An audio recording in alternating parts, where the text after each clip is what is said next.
Alors bonjour à toutes et à tous et bienvenue à ce webinaire Stratégie Bourse Forex du mercredi 7 novembre 2018. Je suis Anizar, très heureux de vous retrouver pour assurer un suivi des stratégies évoquées lundi lors du webinaire la stratégie de la semaine, hier également lors de ce webinaire Stratégie Bourse Forex. Alors je vous laisse d'abord prendre connaissance de l'avertissement légal sur les risques. Vous êtes nombreux, ça me fait plaisir, donc n'hésitez pas justement à vous servir du chat pour réagir, me dire ce que vous pensez de toutes ces stratégies. Si voilà, vous voyez également une autre configuration sur un autre actif, n'hésitez pas à me le faire savoir, hein, c'est toujours, voilà, ça peut être une configuration intéressante. Et n'hésitez pas surtout à me poser toutes vos questions donc via le chat.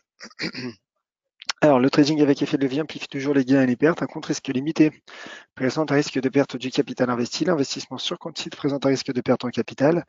IG fournit exclusivement un service d'exécution d'ordre. Cette présentation est donnée à titre indicatif et ne saurait être considérée comme un conseil ou une recommandation. Voilà, donc j'espère que je vais pouvoir vous aider durant ce webinaire. C'est parti donc avec, alors déjà un point sur le dollar américain et l'indice donc DXY. Pourquoi? Parce que j'en ai parlé hier, j'en ai parlé en ce début de semaine. Tout d'abord, bonjour également à Raymond et Alain donc, qui me confirment que le son, l'image fonctionne bien, donc c'est parfait. Merci. Alors, j'en parlais de cet indice DXY, cet indice dollar américain, pour plusieurs raisons. Bon, déjà, bien sûr, il y a eu hier les votes, l'élection de mi-mandat aux États-Unis. Les résultats ont été publiés donc dans la matinée, tôt ce matin.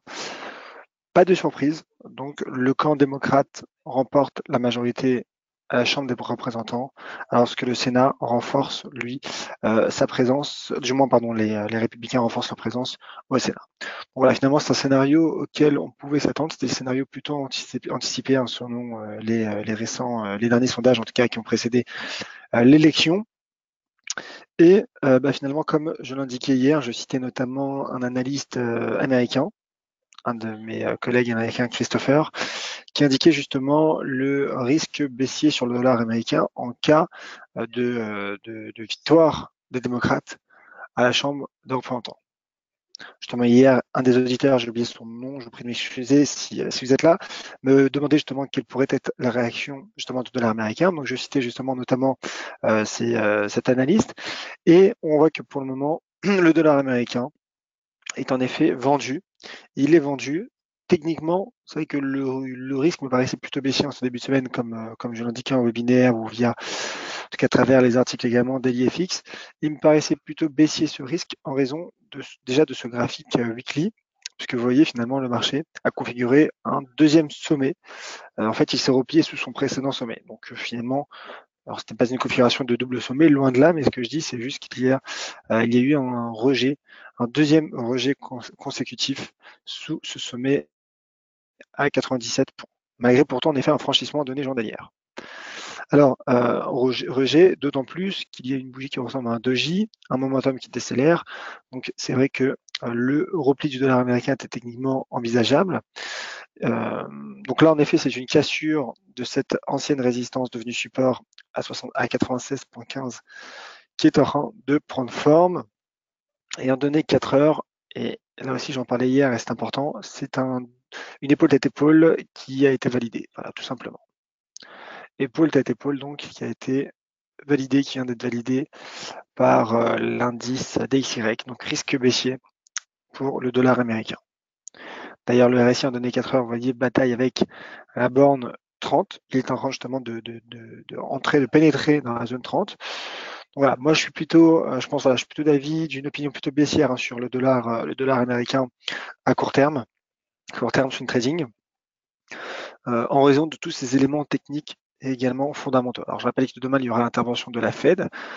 Ce sera un communiqué que publiera la Fed à 20h, heure française.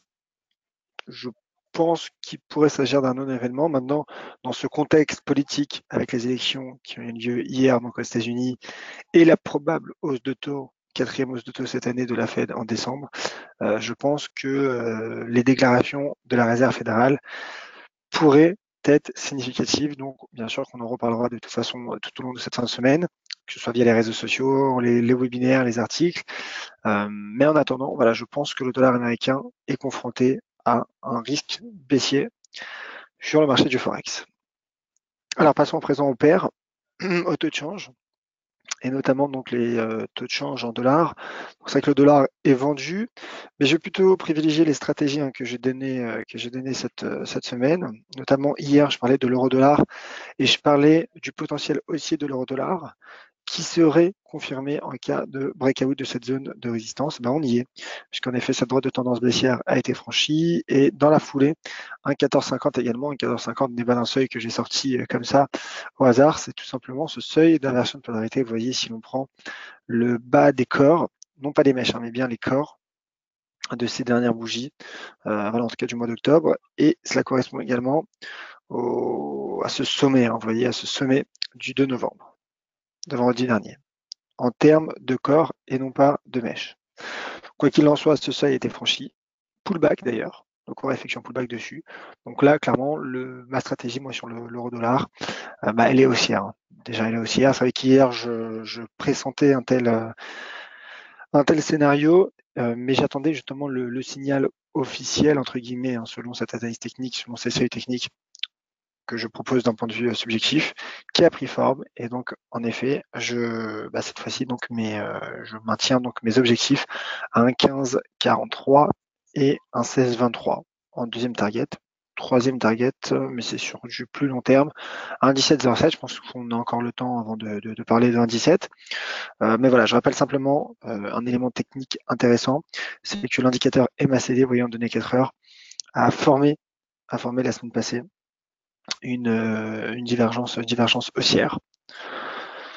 Et il avait ensuite traversé la zone de neutralité, et donc pour s'installer en zone positive. Donc voilà, finalement, tous ces éléments me laissaient penser, avec bien sûr l'analyse technique du DXY qui me laisse penser également au rapide du dollar. Donc tous ces éléments me laissaient penser hier, me laissaient entrevoir hier une remontée du cours euro-dollar. Pour le moment, le cours progresse, il n'a pas encore atteint nos objectifs, donc on verra ce qu'il en sera.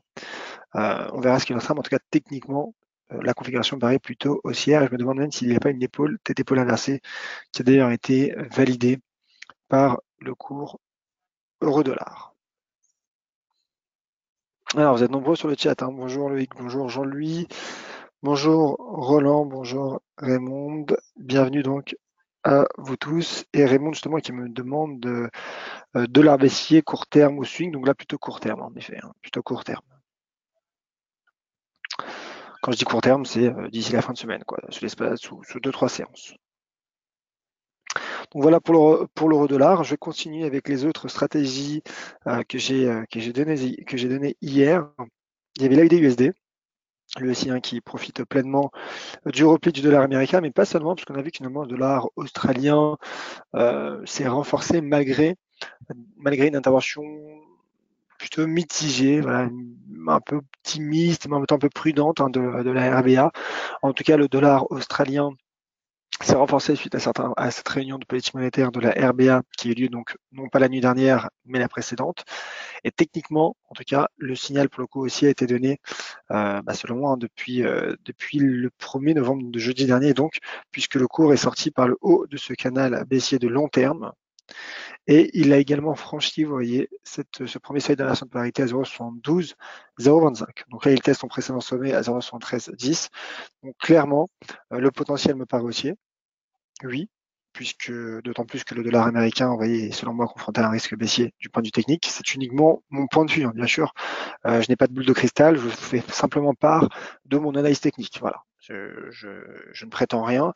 Ce que je dis en revanche, c'est que là, selon mon analyse technique, je pense que il y a un potentiel haussier sur l'USD qui a peut-être là aussi bénéficié d'un double top, au moins d'un double creux, au moins d'un double rejet sur 0,7057. Donc là aussi, maintenant le cours est sous résistance. Donc finalement, cela rejoint ce que je disais il y a un instant sur l'euro dollar, en tout cas ce que je disais hier sur l'euro dollar, bien que le potentiel me paraisse haussier sur l'USD et que j'ai une conviction haussière, nous sommes sous un niveau de résistance. Et donc techniquement, je pense qu'il faille attendre le déclencheur, en tout cas pour ma part, avant de relancer cette stratégie haussière. Donc voilà, j'attendrai l'éventuel breakout des 0,7310 pour viser le cas échéant 0,7467. Et pour un objectif peut-être un peu plus long terme, il y a ce seuil d'inversion de polarité qui me paraît aussi intéressant à 0,7655. Voilà donc pour la USD qui rebondit et qui profite du repli du dollar américain. L'euro GBP, c'était des 4 configurations que j'avais évoquées hier. Alors l'euro GBP que voici, eh ben, écoutez, l'euro GBP toujours sur support à 0,8732. Vous voyez toujours cette zone de support dont la partie supérieure se situe à 0,8732.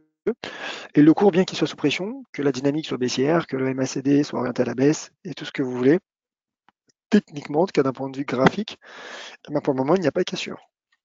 Il n'y a pas de cassure de ce support.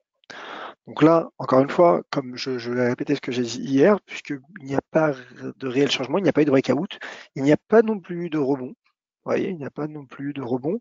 Mais ce que je peux dire en revanche, comme hier finalement, c'est que finalement, dégager une stratégie de rebond haussière à court terme serait bien sûr cohérent du point de vue de l'analyse technique, puisque le cours est soutenu depuis plus d'un an par cet immense support, hormis cette fausse cassure du mois d'avril dernier. Donc, anticiper, envisager un rebond sur l'euro GBP, moi, cela me paraît plutôt cohérent. Maintenant, la différence du rebond de la semaine, du mois dernier, pardon, des précédents rebonds, voilà, là, c'est qu'il y a quand même une dynamique peut-être un peu plus orientée à la baisse. Le MACD, vous voyez, en données hebdomadaires, est en train de tenter de pénétrer en zone négative. Il y a également un contexte fondamental qu'il ne faut pas oublier, puisque les négociations Brexit avancent et un accord est en train de prendre forme. Je rappelle que la semaine passée, Londres et Bruxelles se sont mis d'accord sur les activités financières, ce qui est un élément important. Donc, finalement, voilà, je me dis quand même prudence sur la livre sterling qui rebondit, mais là, regardez ce que je viens de voir en fait en données 4 heures, c'est un élément aussi intéressant puisque la MACD est en train de croiser à la hausse la ligne de signal. Donc, ce que je disais techniquement, voilà, dégager une stratégie de rebond paraît cohérent. Voilà, je pense qu'un rebond, en effet, pourrait prendre forme, d'autant plus lorsque je regarde ce graphique avec la MACD qui croise à la hausse la ligne de signal. Donc, je me dis qu'un retour sous 0,8811 pourrait paraître envisageable. Maintenant, encore une fois, prudence. J'attendrai voilà, peut-être la confirmation d'un pattern de retournement à la hausse ou d'une divergence haussière avant de dégager, vraiment de confirmer cette stratégie haussière. Mais pour le moment, en tout cas, le cours reste soutenu par ce niveau de support. Et donc, ça, c'est en effet à mettre à l'actif du taux de change euro-GBP. Alors, j'avais parlé aussi hier de l'USD-Yen. L'USD-Yen, on verra, j'arrive dans un instant pour voir où il en est. Je vois qu'il y a quelques questions, quelques commentaires. N'hésitez pas, si vous en avez ou si vous souhaitez que je revienne sur un chiffre en particulier, n'hésitez pas à me le faire savoir maintenant. Alors, l'USD-Yen, que voici.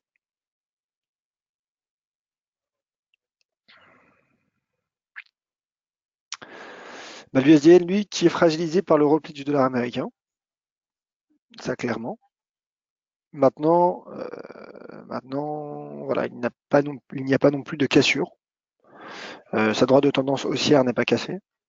Et je dirais même mieux, cette résistance qui a été franchie de manière très marginale à 113,19 n'est pas encore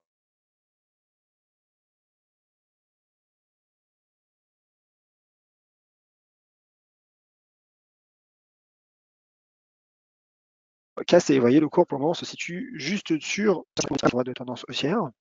D'autant plus, je voulais encadrer, je vous le rappelle, j'en ai parlé lors du point de marché, la stratégie de la semaine également, hier de cette configuration USD-Yen. Pourquoi? Car vous voyez, la MACD a rebondi sur la zone 0, sur le seuil 0, le seuil de neutralité. Et donc là, en effet, il y a, j'ai l'impression, un range de MACD. Et le cours a croisé de nouveau à la hausse la ligne de signal. Donc là, je me dis qu'en effet, 114,45 pourrait être envisageable. Alors j'avais déjà dit ça en cas de franchissement, donc oui, c'est envisageable un retour sous 114,45. Maintenant, ce scénario, je pense qu'il serait renforcé en cas de pullback sur 113,19. Pour le moment, statut gauche sur ma stratégie, voilà, je pense qu'il y a un potentiel haussier qui serait donc renforcé non plus en cas de franchissement car lieu franchissement à 213,19, mais en cas de breakout, en cas de pullback sur 113,19.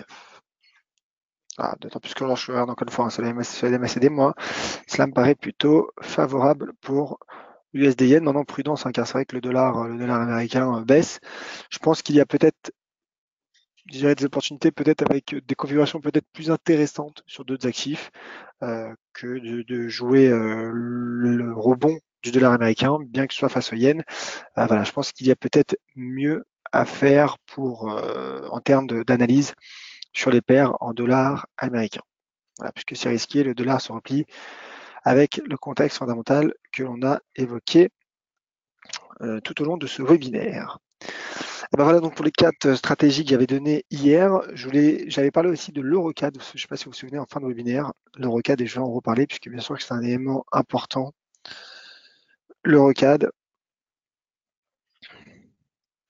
configuration intéressante puisque j'avais mis l'indicateur Ishimoku. Donc 1,5042 a été atteint de manière plutôt rapide.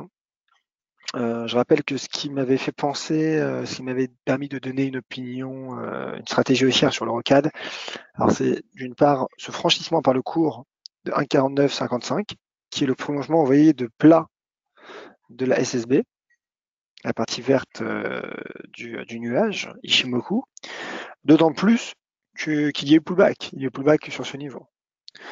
L'autre élément, c'est la Chikou, vous voyez en marron, la ligne fine marron, qui est finalement la représentation du cours décalé. La Chikou, vous voyez, donc elle a traversé la ligne, le nuage. Vous voyez, elle a traversé le nuage et donc confirmé également, selon moi, le potentiel haussier du cours. Donc maintenant, que faire avec l'Eurocad? Bon, déjà, ce que l'on constate, c'est qu'il y a un repli sur un 50-42, qui n'est pas un seuil que j'avais donné un objectif comme ça au hasard là non plus. C'était tout simplement le prolongement de cette SSA, ce plat SSA, avec quelques tops, vous voyez, quelques sommets du nuage, du prolongement du nuage. Donc là, en effet, un 50-42, pour le moment, on voit qu'il produit ses effets, d'autant plus qu'il y a eu apparition de Doji, qui est une bougie d'indécision. Donc là, le cours est en pleine consolidation.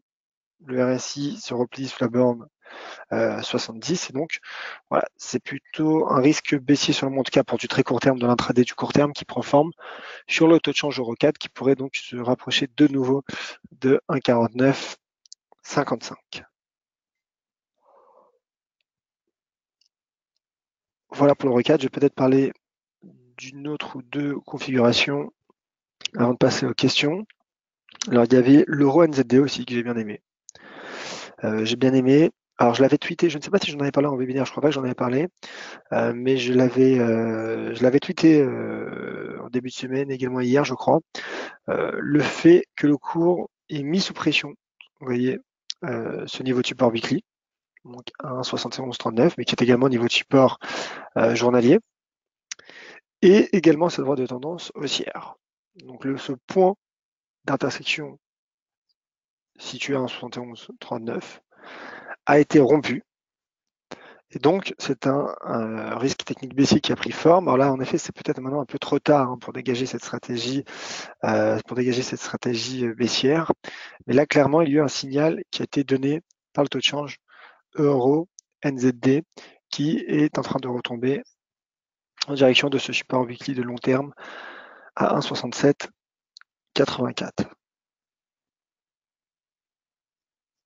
Donc là aussi, le risque baissier, à ce stade, il serait relancé en cas de cassure dans 67,84. Donc c'est vrai que là, on est en plein milieu de la résistance et du support. Donc malheureusement, c'est un peu trop tard pour dégager cette stratégie.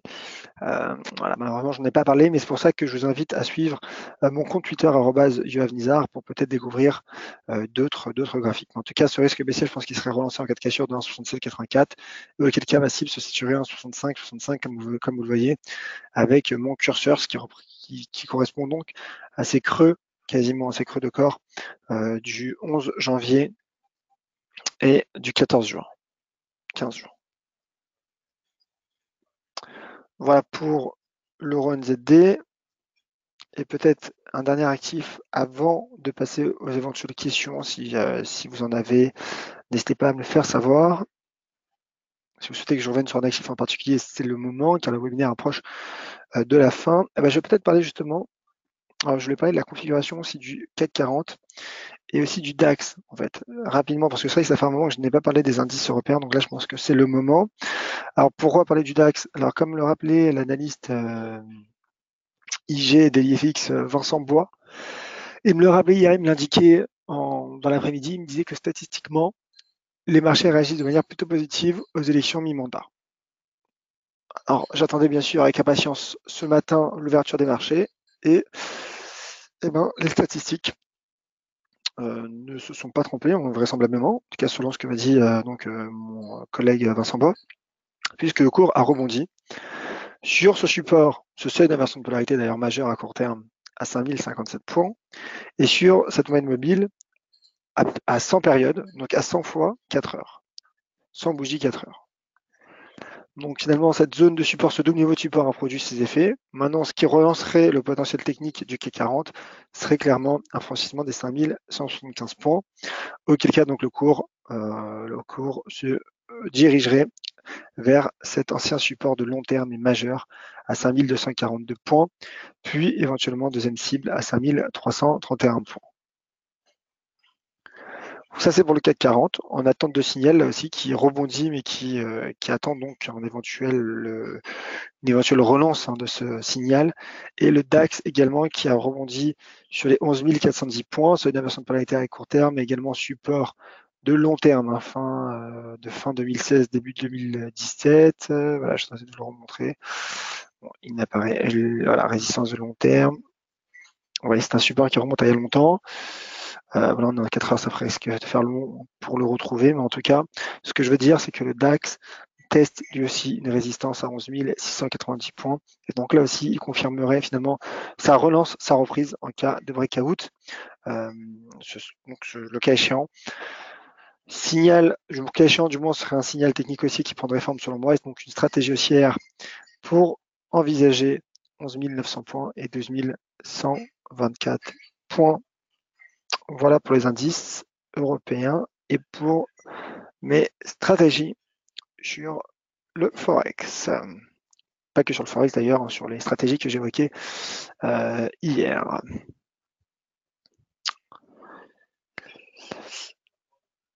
Alors, Roland, écoutez, merci pour ce lien que vous venez d'envoyer. Je tenterai de le lire peut-être un peu plus tard. Je tenterai de le lire peut-être un peu plus tard car là, il ne me reste plus beaucoup de temps. Fred, question donc sur l'euro CHF, qui souhaite connaître mon avis. Alors, on regarde ça, l'euro CHF. Repli de l'euro CHF. Il y a un repli. Alors, là où je suis plutôt surpris, c'est qu'il y ait repli avant que le cours ait atteint 1,15. C'est vrai que techniquement, je pense que cela aurait été peut-être plus logique qu'il y ait un repli sous 1,15, déjà parce qu'il s'agit d'un seuil symbolique, mais également un seuil technique. Alors en effet, peut-être que si, vous voyez, je vais prendre un autre trait. Vous voyez, peut-être que si l'on descend 1,15, si on descend ce support sur ce creux du 21 juin, donc à 14 795, cela nous donne finalement le niveau auquel a choisi de se replier le cours. Moi, c'est vrai que je m'attendais à ce qu'il y ait plutôt repli sous 1,15. Il y a eu doji hier, une petite toupie aux allures de doji, voire marteau, plutôt doji. Non, pas marteau, doji en l'occurrence, toupie doji. Donc je dirais que techniquement, le repli est plutôt cohérent. Maintenant voilà, si j'affine ce graphique en données 4 heures, il y a peut-être quelques niveaux de support intermédiaires à surveiller. Plutôt que d'envisager. En effet, bien sûr qu'un retour sur un 13,59 est possible. Maintenant, voilà, je pense qu'il y a encore quelques niveaux de support qui pourraient favoriser l'euro CHF. Pour le moment, écoutez, moi, je suis plutôt neutre sur l'euro CHF, l'euro franc suisse. Voilà, le cours sous résistance qui se replie, oui, mais jusqu'où? Là, je ne me prononcerai pas, car la stratégie, en tout cas, lorsque je regarde cette configuration, ça n'inspire pas beaucoup. Là, j'aurais une conviction peut-être plus importante, c'est s'il y avait eu breakout de 1,15, là, en l'occurrence, ça aurait été un signal technique haussier qui aurait été plutôt donné. Pour le moment, ce n'est pas le cas. Il y a un cours qui est résilient sous une résistance. Donc voilà, je reste neutre à court terme, en tout cas en intraday pour l'euro CHF. Et voilà, du coup, je pense avoir fait le tour de toutes les questions. Je me mets simplement données horaires pour voir s'il y a peut-être une configuration. Pas réellement, vous voyez en données horaires, un rang, j'ai l'impression, mouvement latéral à court terme. Donc voilà, bah écoutez, pour les stratégies du jour, on verra ce qu'il en sera de ces stratégies demain. Donc je vous attends demain à 13h avant l'intervention de la Fed. Je reviendrai donc sur toutes les stratégies, enfin, du moins dans la mesure du possible, sur toutes les stratégies que j'ai données aujourd'hui, hier, mais également lundi dans la stratégie de la semaine. Et je vous donnerai bien sûr tout mon plan, toutes mes stratégies du jour, les éventuelles stratégies qui se représenteraient à moi demain. Donc j'attends nombreux, vous êtes une nouvelle fois nombreux aujourd'hui. Je attends encore plus nombreux demain à 13h. Ce webinaire sera mis en ligne sur notre chaîne YouTube DailyFX France, de façon à ce que vous puissiez voir la rediffusion. Voilà, merci à toutes et à tous. À tout de suite sur Twitter pour toutes mes autres analyses graphiques, articles et informations concernant donc mon activité à DailyFX vis-à-vis des marchés boursiers. Soyez prudents sur les marchés et à demain, 13h, je vous attends nombreux. Merci à toutes et à tous.